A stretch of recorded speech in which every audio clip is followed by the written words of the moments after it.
মালয়েশিয়ায় গত ৩ মাসে জঙ্গি সম্পৃক্ততার অভিযোগে ৩৬ জন বাংলাদেশিকে গ্রেফতার করেছে মালয়েশিয়ার পুলিশ।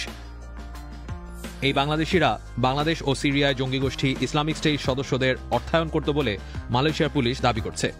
এই বাংলাদেশিদের অনেকেই কারখানা, নির্মাণ ও সেবা খাতে শ্রমিক হিসেবে কাজ করতে মালয়েশিয়ায় গিয়েছিলেন বলে জানা যাচ্ছে।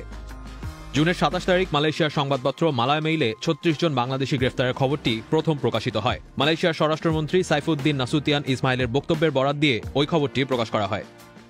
ওই খবর অনুযায়ী মালয়েশিয়ার স্বরাষ্ট্রমন্ত্রী তার বক্তব্যে জানান যে এপ্রিলের ২৪ তারিখ থেকে ৩ ধাপে চলা অভিযানে সেলাঙ্গোর ও জহর বাহরু অঞ্চল থেকে ওই ৩৬ জনকে গ্রেফতার করা হয়। গ্রেফতার হওয়ারা মালয়েশিয়ায় জঙ্গি সংগঠনের জন্য সদস্য রিক্রুট, সন্ত্রাসবাদী কার্যক্রমের জন্য তহবিল সংগ্রহ এবং নিজেদের দেশের সরকার উৎখাতের কার্যক্রম পরিচালনা করার পরিকল্পনা করছিলেন বলে উঠে আসে মালায়মেইলের ওই খবরে।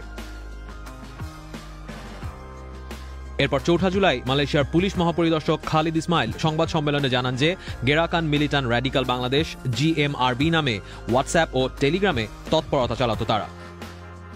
পুলিশ প্রধান খালিদ ইসমাইলকে উদ্ধৃত করে মালয়েশিয়ার পত্রিকা দ্য স্টারে খবর প্রকাশ করা হয় যে তাদের হোয়াটসঅ্যাপ গ্রুপে ১০০ থেকে ১৫০ মতো সদস্য রয়েছেন। এই সদস্যদের বার্ষিক ফি হিসেবে প্রায় ৫০০ রিঙ্গিতের মতো দিতে হতো বলেও বলা হচ্ছে খবরে। গোয়েন্দা তথ্যের বরাত দিয়ে সংবাদ সম্মেলনের বক্তব্য উদ্ধৃত করে রয়টার্স খবর প্রকাশ করেছে যে IS এর এই নেটওয়ার্কটি সদস্য সংগ্রহের জন্য অন্য বাংলাদেশি শ্রমিকদের টার্গেট করত। এই কাজে সোশ্যাল মিডিয়া ও অনলাইন মেসেজিং প্ল্যাটফর্ম ব্যবহার করত তারা। এর আগে গত সপ্তাহে মালয়েশিয়ার স্বরাষ্ট্রমন্ত্রী জানিয়েছিলেন গ্রেফতার হওয়া বাংলাদেশিদের মধ্যে ৫ জনের বিরুদ্ধে সন্ত্রাসবাদে জড়িত থাকার অভিযোগে মামলা হয়েছে। বাকিদের মধ্যে ১৫ জনকে বাংলাদেশে ফেরত পাঠানোর উদ্দেশ্যে ইমিগ্রেশন ডিপার্টমেন্টের কাছে হস্তান্তরের কথা জানিয়েছেন মালয়েশিয়ার পুলিশ মহাপরিদর্শক। পুলিশ প্রধান খালিদ ইসমাইল জানান অপর ১৬ জনের বিরুদ্ধে এখনও তদন্ত চলছে এবং তারা পুলিশের হেফাজতে রয়েছেন।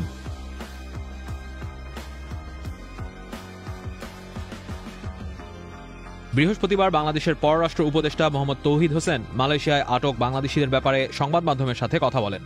এই ঘটনায় ভবিষ্যতে বাংলাদেশিদের ভিসা ক্ষতিগ্রস্ত হতে পারে এমন আশঙ্কার কথাও জানান তিনি। যে কোনো নেগেটিভ বিষয় ভিসা কমপ্লিকেটের প্রভাব ফেলবে না, আমি এই কথা বলতে পারি না। আমাদের দেখতে হবে যেন আমরা প্রপার স্টেপস যদি নেই তাহলে সেটা মিনিমাইজ করা যাবে।